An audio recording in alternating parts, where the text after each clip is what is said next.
Welcome one and all to the final regular season installment of Final Approach to Game Day, brought to you by Final Approach Irrigation. We are in various places all across Northwest Florida celebrating All Hallows Eve together, but separately. Gentlemen, so good to see you. Start your entrance. Let's start with the other boy who's doing Snipe Selly hockey celebrations, buddy. Hunter, how you doing? Good, man. How about you guys? Just kicking it out. Heath, it's a good day to be a dad because us guys are just going to go let our kids get a bunch of trick-or-treat candy and then eat it slowly so they don't notice, right?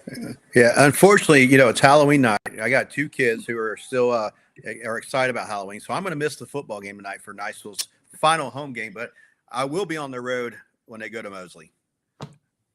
That's right. And we're going to talk about them possibly and very likely there's a good chance of them going to Mosley. Colin, you sound doubtful. How are you feeling? And where are you, my guy? I am at Northwest Florida State College. Tonight is the season opener for both the men and women's basketball teams at Northwest Florida State College. They're dropping a banner for the women, celebrating their national title run from last year. So this is my first ever Northwest Florida State game. This is my first ever time being at Raider Arena to watch a basketball game, so I'm super excited. Kind of sad I can't be at the Eagles Nest for senior night covering that, but, we got to do what we got to do. And then finally, an unfamiliar face approaches on the screen. It's TJ Pope, former Niceville High School running back over there at the University of Southern Mississippi.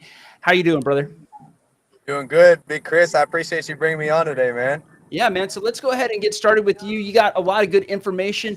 You had the distinction of being able to go over to watch Mosley take Florida High on. Florida High, the only other team we've seen play them was South Walton. South Walton took the L in that game. What'd you see in that game, and how's Mosley looking going into the postseason? Man, I'm be real, man. Mosley's that team, in my opinion. Like, the way Coach Whitten's got it structured and everything, I just don't see them taking losses in games that they shouldn't be taking losses in. And to be honest with you, the game should have honestly been even uglier. Like, there was a couple plays that could have been big touchdowns, and a touchdown was let up with 6 seconds left on the clock in the first half. It was a couple plays that honestly could have made the game a bigger stretch. But Mosley's gonna be a hard team to beat in the postseason, I believe.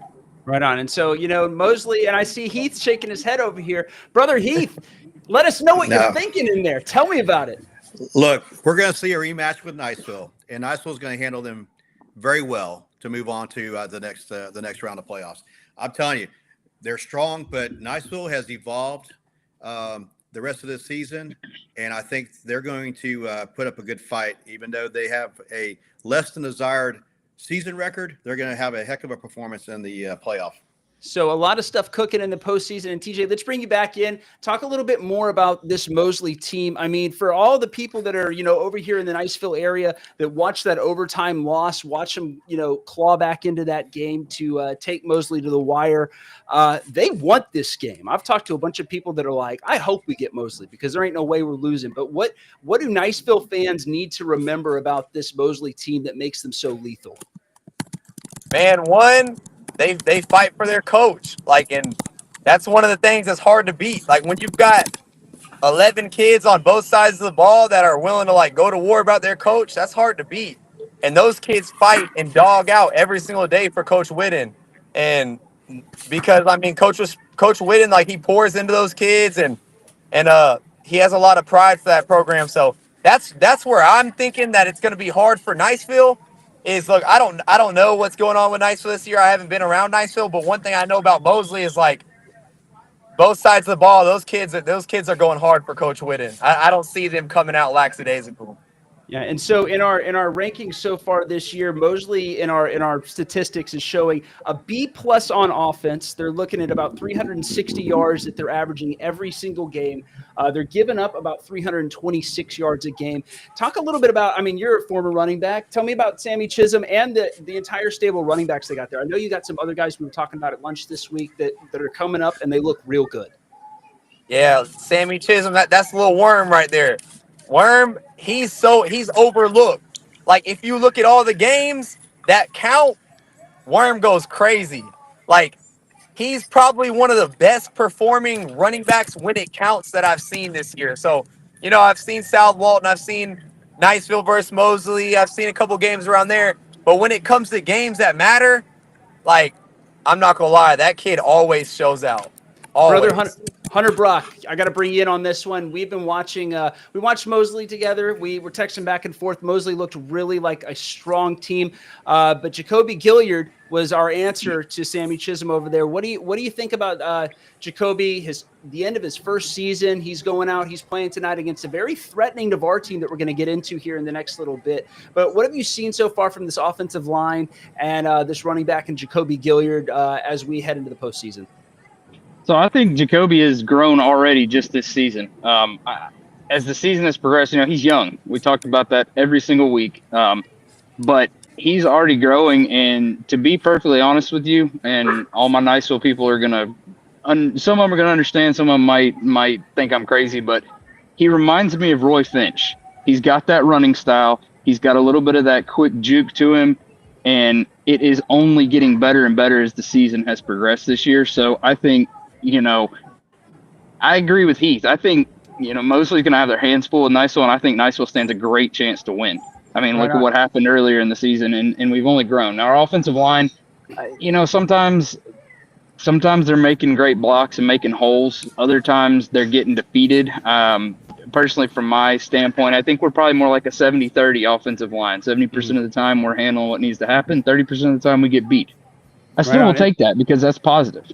I mean, yeah. So like you said, I mean, I think that's going to be a really good matchup if it happens. I'm really excited to see it.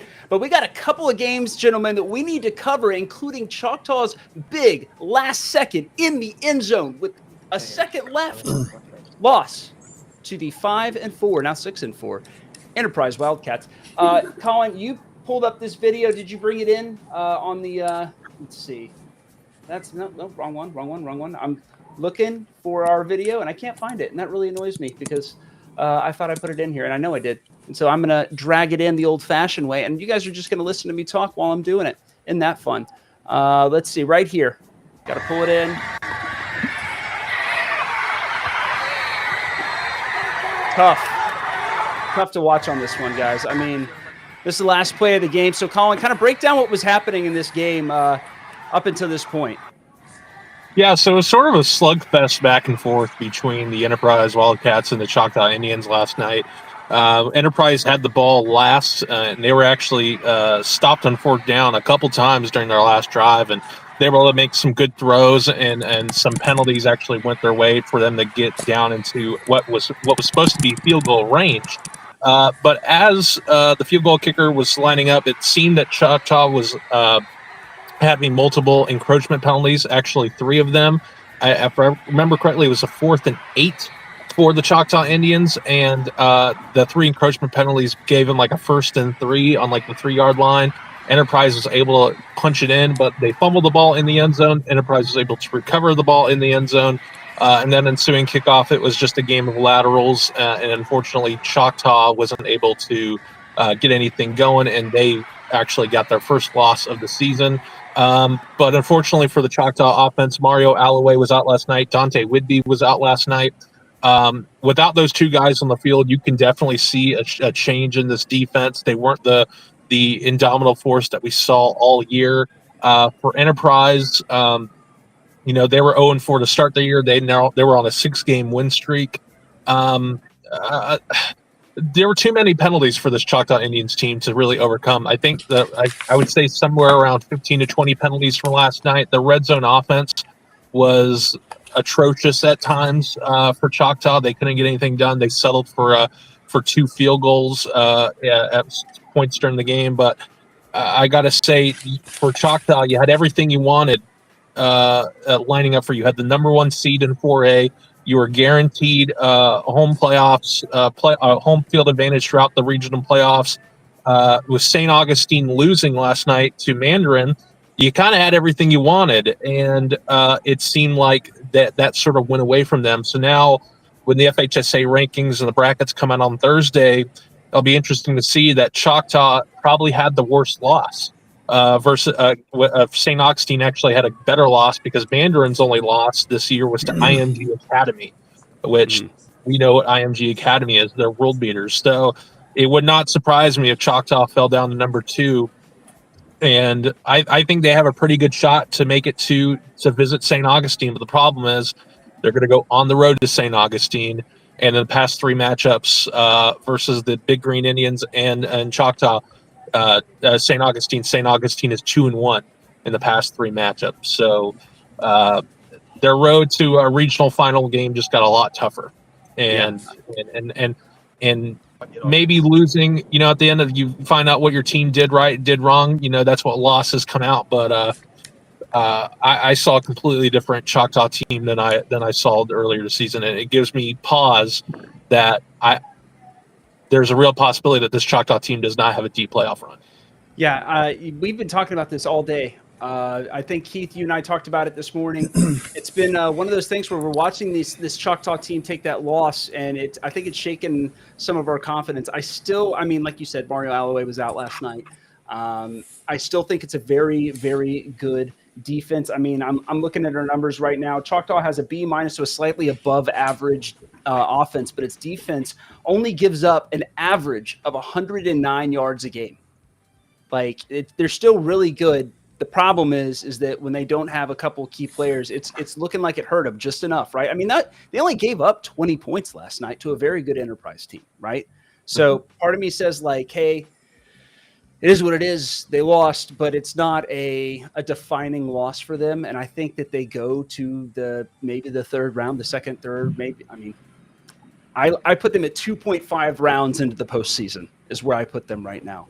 And that may be more aggressive than you're willing to give them.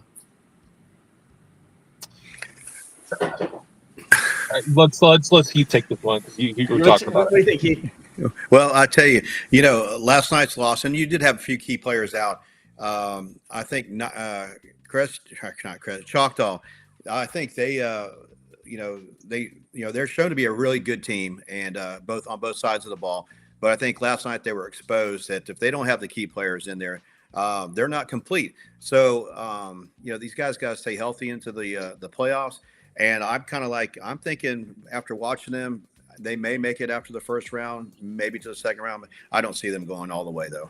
Right on. All right, guys. Well, we have all that. Now let's get into our bracketology. We're talking enough about brackets to get into it. We'll start with the 4A bracket. It's out of time. It's out of turn, but I don't care. Let's bring this thing up. So right now, as of yesterday, before Choctaw and St. Augustine lost, this is how the FHSAA had the playoff picture looking. Choctaw number 1, Escambia, which has had a rough year, and I'm kind of amazed that they made it there, especially after losing to Crestview a couple weeks ago by as much as they did, will be the 8th seed. E.D. White, which has easily the best logo in high school football, I think. That astronaut's something else. Pine Forest right now. Columbia and Rickards. Columbia, come on, man. They gonna make it. And then St. Augustine and Booker T. Washington. Booker T, a team that we were hotter on a little bit earlier this year, but has since cooled as we've watched them lose a couple of games that maybe they shouldn't have, huh, Colin? Yeah, it seems like District 1 4A, no one wanted to win that district this year, but Pine Forest was able to pull out a district championship there. And they actually, I think, they're going to be a 4-6, 4-5 team hosting a playoff game, which is crazy to me. But Escambia took a 3-0 loss to Tate last night, so Escambia's position as an 8 seed may not be. They might not be going to the postseason after last night. You may put Arnold, which had a down year as well. But man, like I was saying with this Choctaw game, the main issue of this bracket is who takes that 1 seed. And if you had to put money on it, I think St. Augustine should be the number 1 seed going into the playoffs. Yeah, and still kind of crazy is that Arnold is right out there looking, waiting, pushing. Yeah. But moving on to, let's go to 2A, man. 2A is looking a little bit crazy. Walton's still in there. Freeport's still in there. Colin, I think the comment of the week that we saw was a Freeport fan that said, "See, boys, we've lost 4 in a row. We got Catholic right where they want it. We want them. We're going to sneak up on them. They're never going to see us coming." And I'd like to think that that's the case. I mean, Julius Miles, a very good wide receiver, but Hunter, you watched Freeport play South Walton. Do you think they got it in them? No.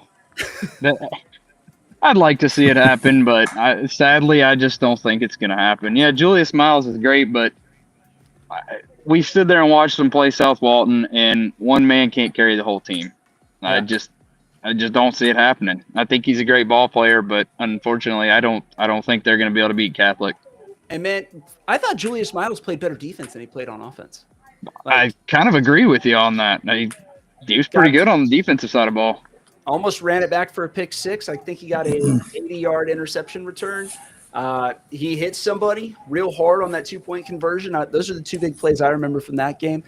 I like Julius Miles. I like him in a defensive role. I didn't think he was a bad receiver, but South Walton locked him down. And I just think South Walton, especially when you're the guy, it's hard to when you don't have a whole lot of help. When you're one person, also, I mean, the other team shuts you down. They shut down everything. Yeah. It doesn't matter who you play. That goes across the board. So when you only have one, weapon to use, it's a single point of failure.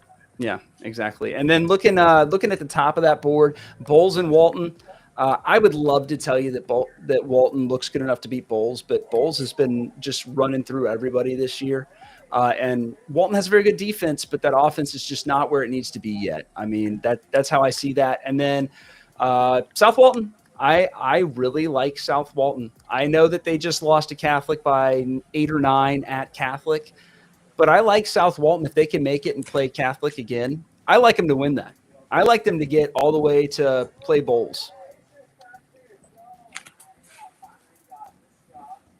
Hot take, huh? Very hot take.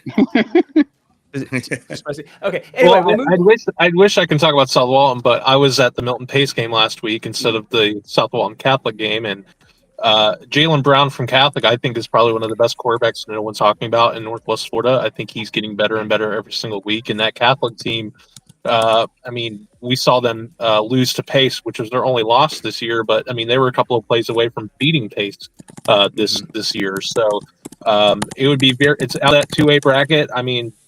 I think Catholic.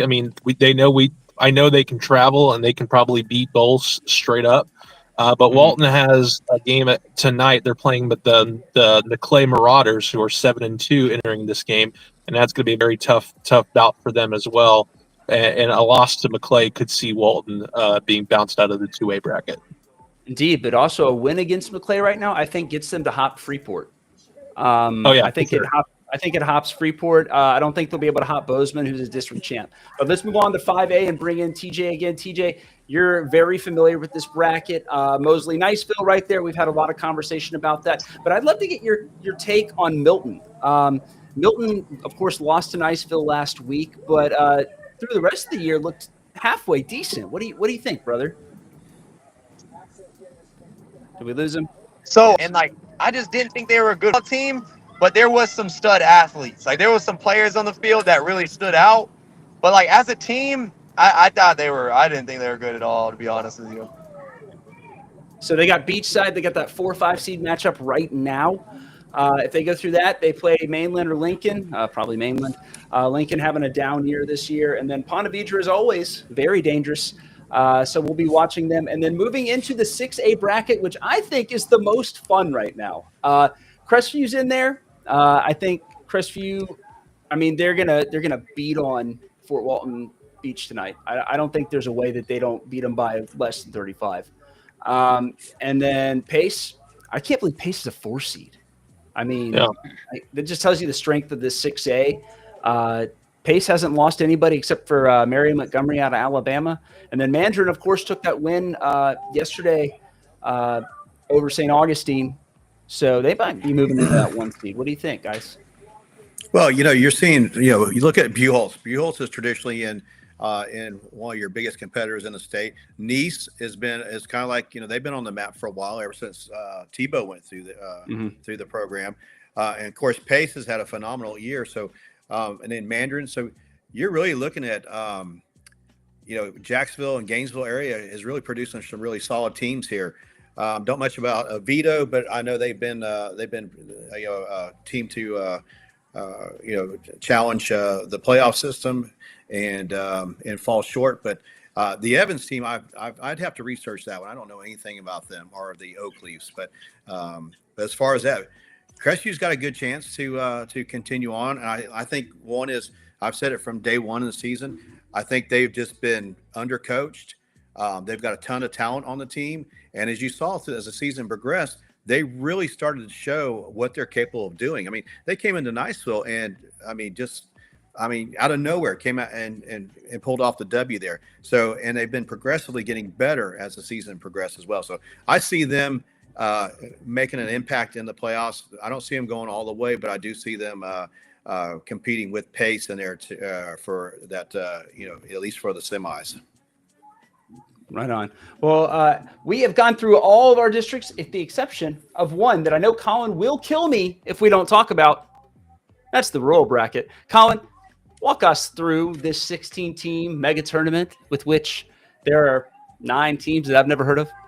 Well, it's crazy to think that Baker finished their season last week undefeated, and they're still an 8th seed, and their first game is going to host Madison County, which is not a... That doesn't feel like a reward for going undefeated. It does not feel like a punishment. This is a Madison County team, and last night I saw on Facebook that Enterprise is a 7A school or 6A school, and they came down to beat up a 4A school. Look, classifications do not matter because Madison County took Pace to the limit earlier this year, and Pace won by 1 point. So this Madison County team is for real. But I want to take a look at that Blountstown team as the number 1 seed. Mm-hmm. They have 3 running backs on their roster right now who are certified D1 athletes. And I can't remember his name, but he's a top 5 rusher in the state. He's probably one of the best running backs I think I've ever seen tape on right now.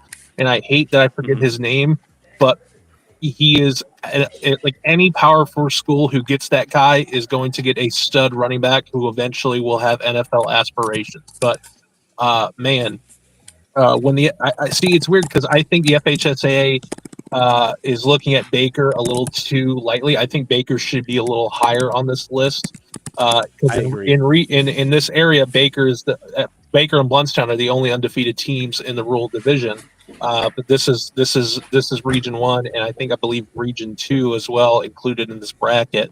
But for what Matt Brunson and Justice Baldwin and Riley Renfro and all these stud athletes, Christian Wilkes III he's the running back. These are some stud athletes, man, and I got the pleasure to see them a couple weeks ago when they were playing Freeport. It was a treat to watch them play. But I know that place is going to be jumping in a couple weeks when Baker hosts Madison County. I think that's probably going to be one of the most exciting games of the year so far. Hey, Judd, can he can't hear you. No, he can't hear you. I got a headphone in. All right, no worries. Well, hey, Judd, I got questions to ask you about football. Judd, Christopher wants to ask you a question right here. Hey, do you want Baker or Madison County in this game? Do you think Baker or Madison County wins this one? It's at Baker. Just remember that. Do you think Baker or Madison County wins? Look right here. You think Baker or Madison County? What do you think, young man? Baker? Baker. He's picking Baker. All right, good choice, young man. Okay, we got Baker. We got 1 in the 10 for Baker. Good man. Judd, it's I'm trying to think of a catchphrase from Top Gun, but my brain's gone blank.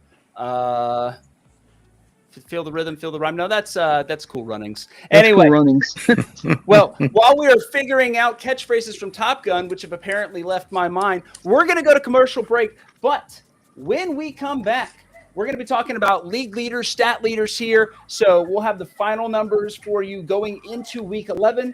And then we'll be talking about tonight's against. You know your lawn's looking a little bit janky. All those busted up sprinkler heads, dead patches. It's okay though. Final Approach Irrigation's got you. Their experienced and knowledgeable staff will quickly diagnose the problem and get right to work fixing it.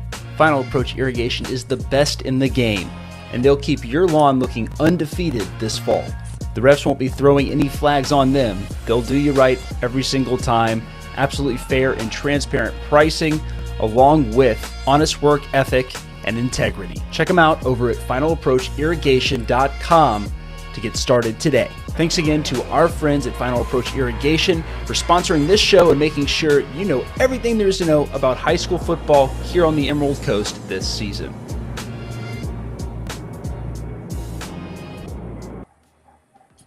All right, guys. Well, welcome back. And let's talk best defenses. Right now, Choctaw still on that S tier. They're giving up 100 yards a game. How do you stop that? What do you do about that, guys? How do you beat that? You shut down their offense. I guess we could just ask Enterprise, I guess, right? Yeah. So, I mean, yeah. I think what it is the boys on the offensive side of the ball, you got to score more than 14 points.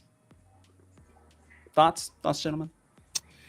They honestly, I think offensively they're fine. It's just they need to finish drives in the red zone, and I know red zone offense is probably one of the hardest things to do in football because it's such a condensed area for the defense, and there's just a lot more moving bodies in a smaller amount of space. But if they figure that out, I mean, take the Choctaw team to the bank, and as long as some of the key defensive players stay healthy, I mean, can they go on the road to beat St. Augustine? Yes. Is it going to be a tough task after a 5-hour drive? Absolutely. So Choctaw can win it, but I think their biggest enemy is themselves. It's not anyone else. Right on. Well, Tate still. I agree with you, Colin. When I look back at the Enterprise and saw how they perform on the field, they're pretty much a well-balanced offense, much like Choctaw has a well-balanced offense. However, Enterprise has statistically put up about 20 more points per game. So I think that is what helps Choctaw stay in it, to be able to both run and pass the ball. So defensively, you just got to keep the offense on the field. Yeah, and then coming in at number 5, Catholic, with an A- defense, they've held a lot of very good teams to very low numbers. I mean, we look at South Walton last week, held them to, I think, 12 points. It's a tough look if you can't get on the board, guys. I mean, not everybody can be Milton and Tate, right? You can't win a game 3-0 anymore. This is an 1899. You got to put up at least 28 points, I think. You see, you made a shot at Milton. You made a shot at Milton. I just checked out.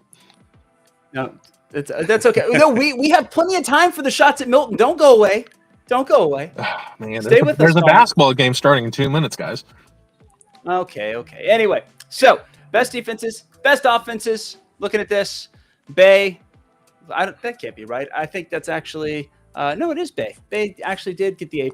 They have like an insane number of yards that they bring in every dadgum week. And let me pull it up. I don't know why I didn't just put it on there. They're averaging almost 500 yards a game right now. Bay is. So go off, Kings. Win 3A. Pace still looking really good, and they have Milton tonight, which I know Colin's excited to hear the results from. Baker still got that A-, Catholic, and then Freeport hanging in there. They had a rough couple weeks, boys, but the first, I guess, half of the season is making up for that as we go. Now, let's go ahead and look at some of the individual rankings right now. Junior Harris, guys, of Destin is the one bright spot in Destin's football season, and that is honestly the 1,200 yards is why I voted for him for Player of the Year, which you can do as well. The link is in our comment or the description right here on wherever you're watching, and you can also go to midbaynews.com/sports to find the ballot there. But guys, Junior Harris up there, and then followed by a bunch of Pensacola area guys, and then our freshman, 14-year-old Jacoby Gilliard. Is he going to cross 1,000 tonight, guys? Do you think? Oh yeah, for sure. Easily. He only needs 14 yards. Yeah. So I mean, Yeah. Hey, he might break 1,100. That'd be kind of cool. Finally, after that, Sammy Chisholm, who TJ talked a little bit earlier about, has had a pretty good season as well, followed by more Pensacola schools, because that's the way it goes sometimes. Passing yards this week, we're looking at Xavion Morgan still at the top, almost 1,900 yards. JP Holsenbeck, who has probably crossed the 2,000-yard mark after last night's game. And then another candidate for Player of the Year or Offensive Player of the Year is Justice Baldwin, who is coming in third with a little over almost 1,400 yards, guys. It feels like it's been a weaker quarterback year here on the Western Panhandle, but I don't know, guys. They seem like they've had decent years. I mean, compared to last year, you had Wells Bettenhausen from Walton, who was lighting up the stat sheets for Walton. Even though they went 6-3 last year, 6-4, he was probably the best quarterback in Northwest Florida that we've seen in a very long time. JP Holzenbeck, with Tommy Joe Wooden in their offense, I mean, he's performing exceptionally well. And Xavier Morgan as well from Bay with that high-powered offense. But I actually want to talk about Deegan McCoy, who I think, and week after week, I think he's getting better. Last week against Milton, he's for some reason against Godby, he just wasn't connecting on the deep ball, but versus Milton, he was. And I got to tell you, it was probably one of the most beautiful displays of passing I think I've ever seen that game. Even though he had one interception, but I think that was more of a Milton making a great play than he made a bad decision. But he's getting better and better every single week. And I can't wait to see how this guy progresses for his junior year in his senior year as he develops. I think he's a D1 guy. Many people may not see it, but I do. So I think when, in a couple years when he leaves Niceville, maybe SMU can get their quarterback of the future and he'll be from Niceville. Well, you know how SMU is. We have to have them go to UT for at least 2 years before we can take them. We have to get them in the transfer portal, specifically from UT Austin, which I hate with all of my heart, but it is what it is. Moving on to receiving yards, guys, this is a fun category because Julius Miles is looking really, really good with that receiver composite. Riley Renfro kind of snuck up on me, but the other guys, I mean, Grant Gilmore has looked pretty good as well. And then I think Robert Oliver has a really sizable yards per catch. When he catches the ball, he's getting 18 or 19 yards a catch. So not for nothing, Robert Oliver still has a chance to really, really make some moves in the postseason play that we have here. He's got one more regular season game against Navarre, and then off to beat Mosley, and then it's a real game every week. I like how you off to beat Mosley. Are you saying that tonight's game against Navarre is not a real game? I'm not. Actually, we should talk about this. I think this is a trap game. This is a game here that if Niceville doesn't show up and pulls a Choctaw, it could be a season-ending upset that that you can't recover from. But so tonight is really important. They can't go into this game lackadaisical and without having their game face on, because this game does matter. This is a great way in the season with a winning record and then transition to the playoffs. So this game is really all about keeping the pride and discipline and staying focused to finish out the season strong. Yeah, right on. And then go ahead, Colin. And I was saying this. I mean, this Navarre team, and maybe we'll talk about it a little bit later. But I mean, this Navarre team is getting better and better every single week. I know the record does not show what this Navarre team is actually capable of. It's a very young team, but they did just pick up their first win of the season. That does a lot of wonders for a coaching staff and for a locker room. So going into this game, they probably want to continue, have a little win streak going into, a long off season. So for me, I think Navarre can win this game. I think it'll be close, but I do think Navarre can pull it off. Yeah, and then we move into kind of the sack leaders so far, guys. Mario Alloway out last night, definitely contributing to the difficulty that Choctaw had on defense. I mean, when you're putting up 11 sacks, I mean, more than a sack a game, you and your twin are putting 2 in a game. That's a lot. And so I really do like this Choctaw defense when it's healthy. Also sneaky good, though. Catholic sneaky good. I will say, shout out Jarrett Gay from Bozeman, who actually reached out to us, and he said that he doesn't have 8.5 sacks. He actually has 9.5 sacks. There was a stat that wasn't the sack that wasn't recorded on Max Preps. We did not change it. I'm sorry. I didn't have the time to change it, but he does have 9.5 sacks.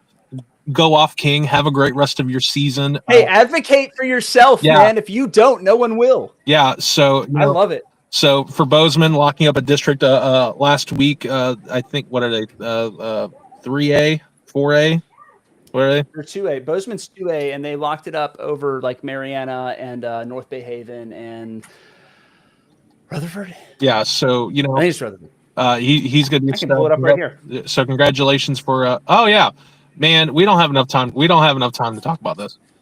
We do. Oh not, yeah, we'll get to it in a little. We do not. Okay. Anyway. Yeah.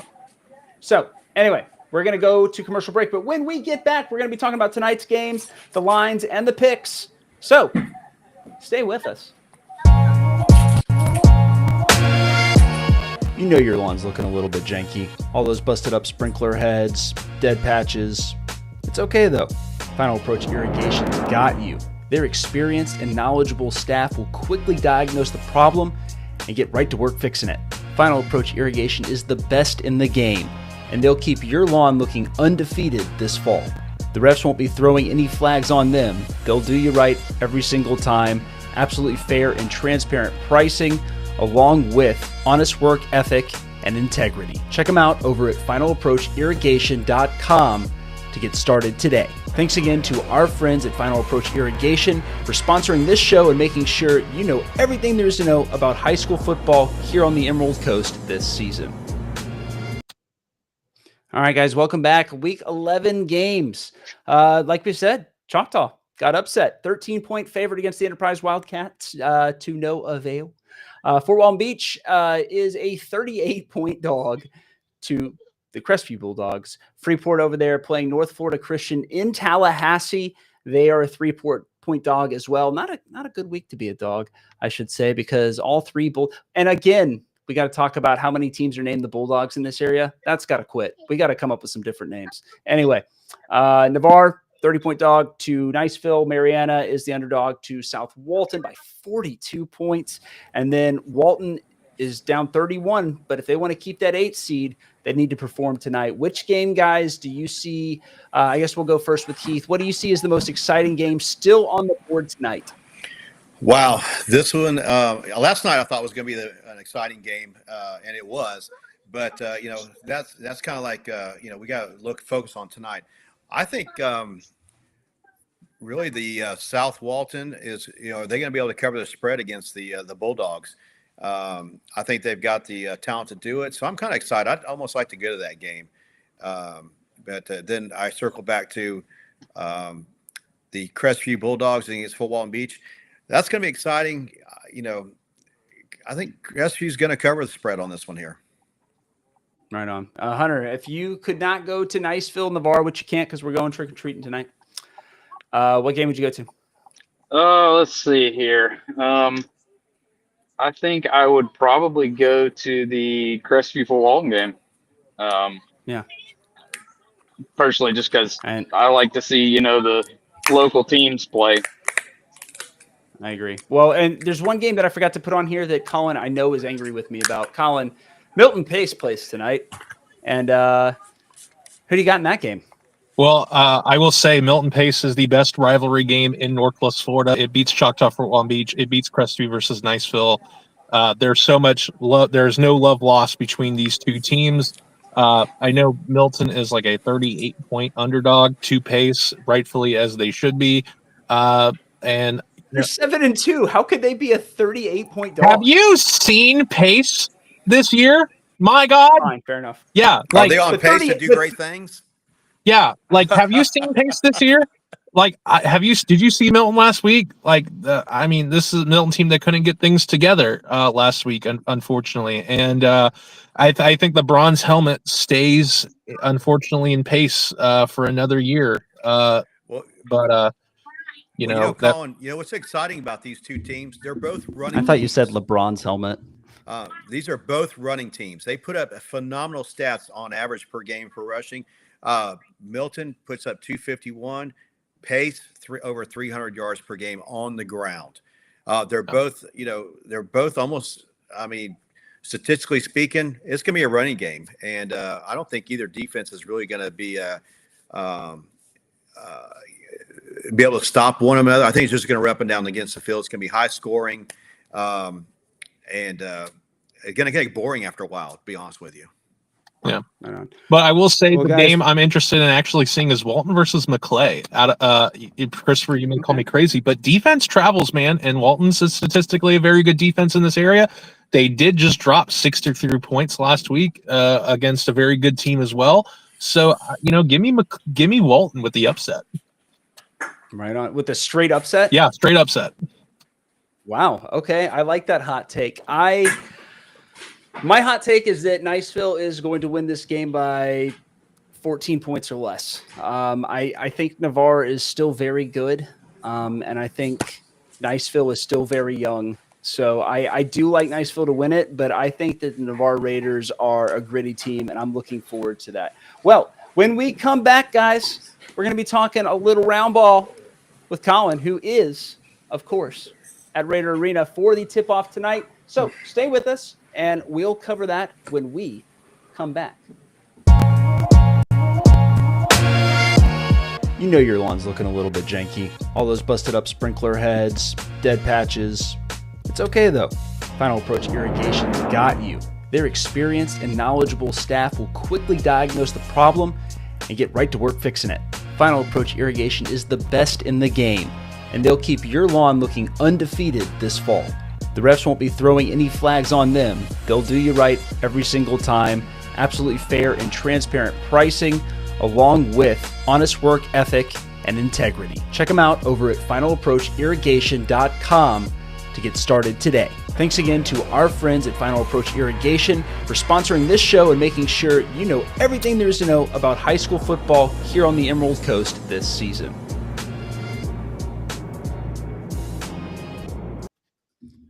Well, guys, we are down to 2 guys right now because trick-or-treating time is starting pretty quickly. But we're going to talk some round ball, and we're going to talk Northwest Florida State College, which has a home tip-off for both the men's and women's teams.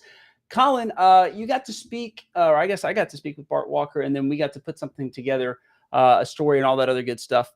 And so I figured I'd run a little compilation clip of what we heard from them, and then we will talk about what to expect from tonight's games against Volunteer State Community College and for the men's game as well. But they're working hard. I think they're ready to play somebody else. They're tired of beating each other up. But I think we're a little different than we've been traditionally. We got a lot of speed, so we can play really, really fast. We just got to control the ball a little bit. First game, looking forward to play together, have a lot of discipline. Being together as a team, high energy on the bench, and just to play well against defense and overall just play together. What do you? I think toughness and being strong and just move the ball around, because I feel like we really play to good together, and when we just have energy on the bench and everything. So I'm always ready for that. So an exciting time for a little bit of basketball. Colin, ladies team won a national championship at the NJCAA last year. What are we expecting from this team this year? I mean, they got a lot of turnover, right? A lot of turnover, not a lot of size on this team that Coach Bart Walker was talking with us about, but it looks like they're going to be playing fast man defense pretty much all night. They're going to make the opposing teams run 94 feet all night long. And I'm very excited to see they're dropping a banner. They entered the season #1 in the country in NG and the junior NJCAA. Yeah, it doesn't roll off the tongue very well. But this is my first game ever seeing the Northwest Florida State Raiders and the Lady Raiders. I'm very excited to get into the arena in a couple minutes. As the women are currently playing right now, the men. That game will tip off at 7 o'clock. They enter 7th in the country. They still have some. For the men, I think it's very interesting because only Braylon Roman, the starting point guard, is the only returning member from this team a year ago. So they are replacing a lot of boys on this team, but there's still high hopes. Steve DeMeo finished 29 last year. They're hoping to get a couple games better to enter the tournament at the end of the season. So I'm very excited to see Northwest Florida State College. And right now, I guess people are still getting off work. I know it's Halloween and it's senior night over at Eagles Stadium, but if there's a blowout at Eagles Nest tonight, which may not happen, come on over, support the Northwest Florida State College Raiders, and I think they would appreciate a full house tonight. Yeah, and then heading back to the campus in the triangle there, Niceville High School's girls basketball team is nothing to shake a stick at either. They made it to the Elite Eight last year, and they plan to go further this year. And so we were able to, or I guess you were able to speak with head coach Megan Darhauer and her star player who just committed to the United States Air Force Academy, Carson Fayard. Let's hear from them as well. I think my biggest thing that I worked on in the off season this year was becoming a vocal leader and figuring out how to lead this year's team.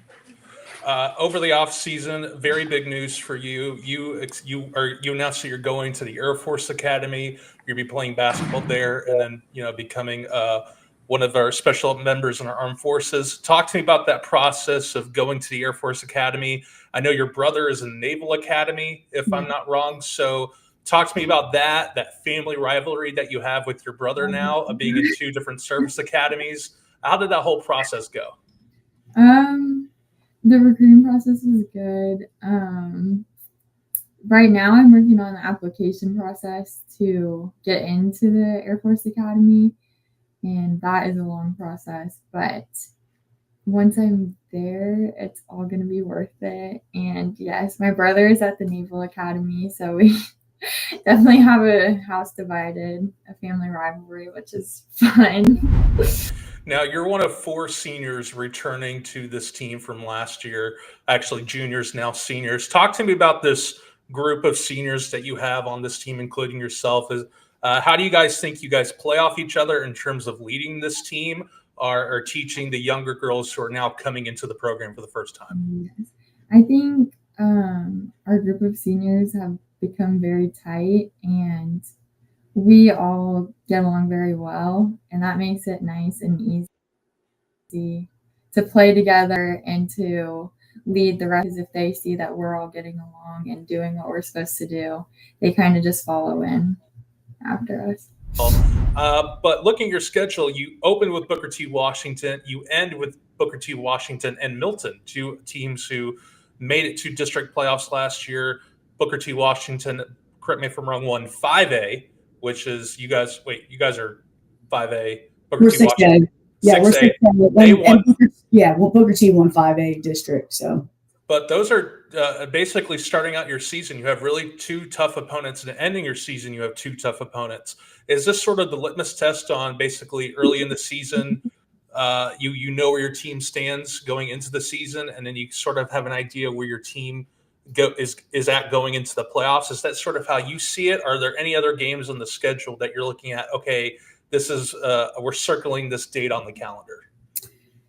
Yeah, so it just ended up being that we play Booker T first and Booker T towards the end.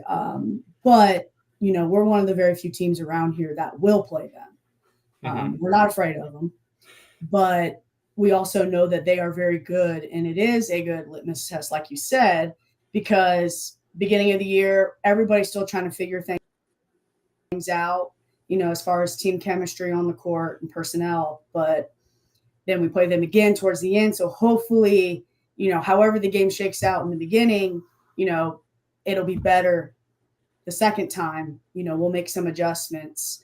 And then, we're playing Freeport at home. That's a team that we picked up over Gulf Breeze. Our principal is a huge Freeport, Walton County guy, because he was over there before. And so he brought it up, and I was like, yeah, they'll play us. Great. Let's do it. So they wanted to play, and we're about to face a girl who's 6'9", which I think will prepare us for maybe a team down the road that will have a big. That'll be special. So we're using every game as a way to prepare. So you're asking for other teams. They're all going to be tough. Our district got a lot better this year, which we really need.